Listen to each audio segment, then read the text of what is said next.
በመጀመሪያ ይሄን መናገር እፈልጋለሁ። ይሄን መልእክት የምትሰሚው በአጋጣሚ አይደለም። እግዚአብሔር ይሄን መልእክት እንድትሰሚ ይፈልጋል። መልእክቱ በቀጥታ ለአንተ ሊሆን ይችላል፣ ወይንም ደግሞ ለአንድ ጓደኛክ ሊሆን ይችላል። በጌታ በኢየሱስ ክርስቶስ ታምናለህ? እርሱ ብቸኛው የዘላለም ሕይወት የሚገኝበት መንገድ እንደሆነ ታምናለህ?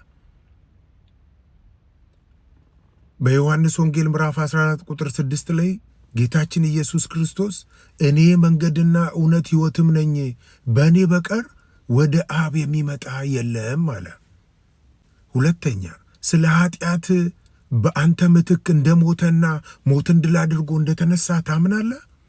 አንደኛ ቆሮንቶስ ምዕራፍ 15 ከቁጥር 3 እስከ 14 መጽሐፍ ቅዱስ ክርስቶስ ስለ ኃጢአታችን ሞተ፣ ተቀበረ፣ መጽሐፍም እንደሚል በሦስተኛ ቀን ተነሳ። ክርስቶስ ስለ ኃጢአታችን ሞተ፣ ተቀበረ፣ መጽሐፍም እንደሚል በሦስተኛ ቀን ተነሳ። ሦስተኛ በእርሱ ሥራ እንጂ በራስህ ሥራ ልትጸድቅ እንደማትችልስ ታምናለህ? ገላትያ ምዕራፍ 2 ቁጥር 16 ላይ ሰው በኢየሱስ ክርስቶስ በማመን እንጂ ሕግን በመጠበቅ እንዳይጸድቅ እናውቃለን ይላል። አራተኛ በእርሱ የሚያምን ዛሬ ቢሞት እንኳን የዘላለም ሕይወት ወራሽ እንደሆነ ታምናለህ? መጽሐፍ ቅዱስ ልጁ ያለው ሕይወት አለው፣ ኢየሱስ ክርስቶስ ያለው ሕይወት አለው፣ የእግዚአብሔር ልጅ የሌለው ሕይወት የለውም። የዘላለም ሕይወት እንዳላችሁ ታውቁ ዘንድ በእግዚአብሔር ልጅ ስም ለምታምኑ ይህን ጽፌላችኋለሁ። ኢየሱስ ክርስቶስ በልብ ውስጥ አለ። ኢየሱስ ክርስቶስ በሕይወት አለ።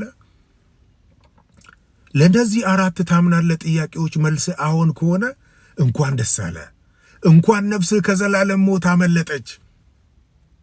ምላሽ ግን ከላይ ለቀረቡት ጥያቄዎች ለአንዱ እንኳን አላምንም ከሆነ ወይም ስለ መዳን ጥርጣሬ ካለ እርግጠኛ ካይደለ ዛሬ ኢየሱስ ክርስቶስን ወደ ሕይወት መጋበዝ ትችላለህ። ጌታ ኢየሱስ ሆይ በመስቀል ላይ ስለ ሞትክልኝ አመሰግንሃለሁ። ስለ እኔ ስትል ስለ ሞትክ አመሰግንሃለሁ። ለሕይወቴ አስደናቂ ዕቅድ ስላለህ አመሰግንሃለሁ።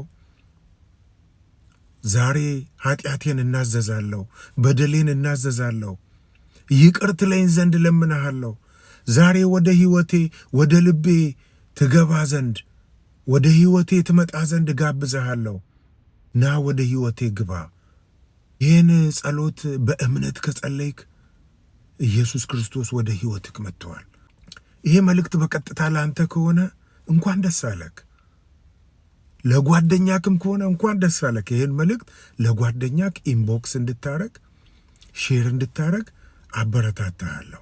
ከቻልክ ከዮሐንስ ወንጌል ጀምረ ከዛሬ ጀምሮ መጽሐፍ ቅዱስን እንድታነብ፣ እንድታጠና፣ እንድትጸልይ አበረታታሃለሁ።